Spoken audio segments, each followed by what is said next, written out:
పశ్చిమాసియాలో యుద్ధం కీలక మలుపు తిరుగుతోంది. వెస్ట్ ఏషియా ఉద్రిక్తతలంతా హార్ముజ్ జలసంధి చుట్టే టర్న్ అయ్యాయి. హార్ముజ్ జలసంధిలో రవాణాను ఇరాన్ అడ్డుకోవడంతో చమురు సప్లై ఆగిపోయింది. దీంతో బ్యారెల్ క్రూడ్ ఆయిల్ రేట్లు భారీగా పెరిగాయి. చమురు సంక్షోభం ముంచుకొస్తుండటంతో అమెరికా ఇరాన్కు స్ట్రాంగ్ వార్నింగ్ ఇచ్చింది.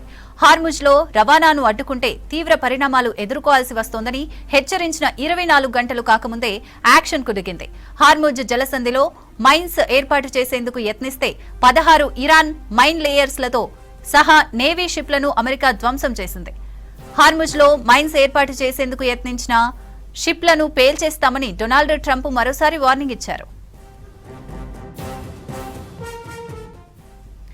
హార్ముజ్ జలసంధిలో రవాణాను అడ్డుకుంటే ప్రపంచ వాణిజ్యం అభివృద్ధిపై తీవ్ర ప్రభావం పడుతోందని ఐక్యరాజ్యసమితి హెచ్చరించింది.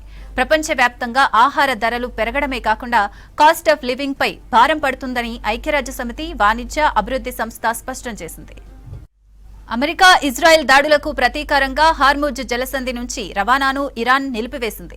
ఫిబ్రవరి 28 నుంచి దాడులు మొదలైనప్పటి నుండి హార్ముజ్ నుంచి షిప్ల ట్రాన్స్పోర్ట్ 97% పడిపోయింది.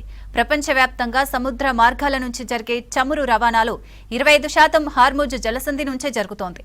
రోజుకు సుమారు 20 మిలియన్ బ్యారెళ్ల చమురు ఈ మార్గం గుండా వెళ్తోంది. పశ్చిమాసియాలో యుద్ధం కీలక మలుపు తిరుగుతోంది. వెస్ట్ ఏషియా ఉద్రిక్తతలంతా హార్ముజ్ జలసంధి చుట్టే టర్న్ అయ్యాయి. హార్ముజ్ జలసంధిలో రవాణాను ఇరాన్ అడ్డుకోవడంతో చమురు సప్లై ఆగిపోయింది. దీంతో బ్యారెల్ క్రూడ్ ఆయిల్ రేట్లు భారీగా పెరిగాయి.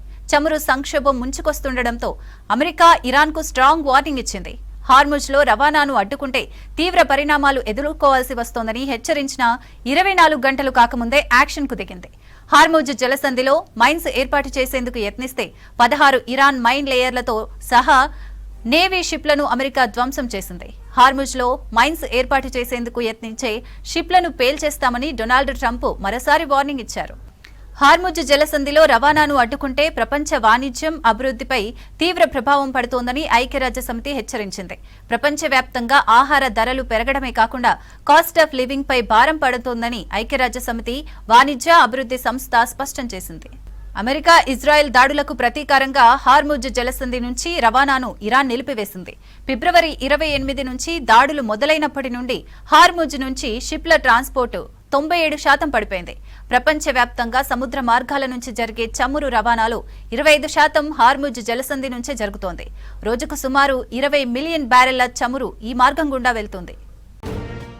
వెస్ట్ ఏషియాలో వార్ ఎఫెక్ట్ ప్రపంచ దేశాలను ఉక్కిరిబిక్కిరి చేస్తోంది. చమురు కేంద్రాలపై భీకర దాడులు, హార్ముజ్ జలసంధి నుంచి సప్లై నిలిచిపోవడంతో పలు దేశాల్లో ఇంధన సంక్షోభం తీవ్రమైంది. పాకిస్తాన్, బంగ్లాదేశ్, శ్రీలంక, ఇండోనేషియా సహా France, America, Germany, Poland, Vietnam దేశాలు తీవ్ర ఇంధన కొరతను ఎదుర్కొంటున్నాయి.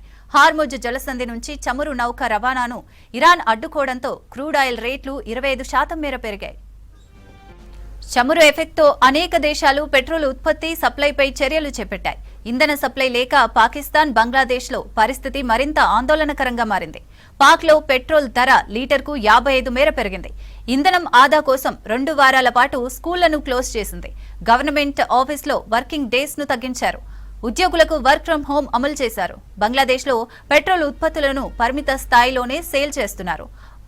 రోజులో 2 వీలర్లకు 2 లీటర్లు, 4 వీలర్లకు 10 లీటర్ల మేర అమ్మకాలు చేస్తున్నారు. శ్రీలంకలో ఇంధన ధరలు 8% పెంచారు.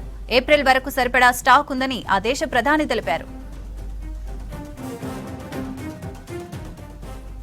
పోలాండ్, ఫ్రాన్స్ దేశాల్లోనూ ఇంధన ధరలు భారీగా పెరిగాయి. పెరిగిన రేట్లు దేశ ఆర్థిక వ్యవస్థను ప్రభావితం చేస్తోందని ఛాన్సలర్ ఫెడరిక్ మెర్జ్ ఆందోళన వ్యక్తం చేశారు. పోలాండ్లోనూ పెట్రోల్ ధరలు వారంలో 14% మేర పెరిగాయి. ముందస్తు జాగ్రత్తగా ఇండోనేషియా, వియత్నాం లాంటి దేశాలు ఇంధన పొదుపును ప్రారంభించాయి.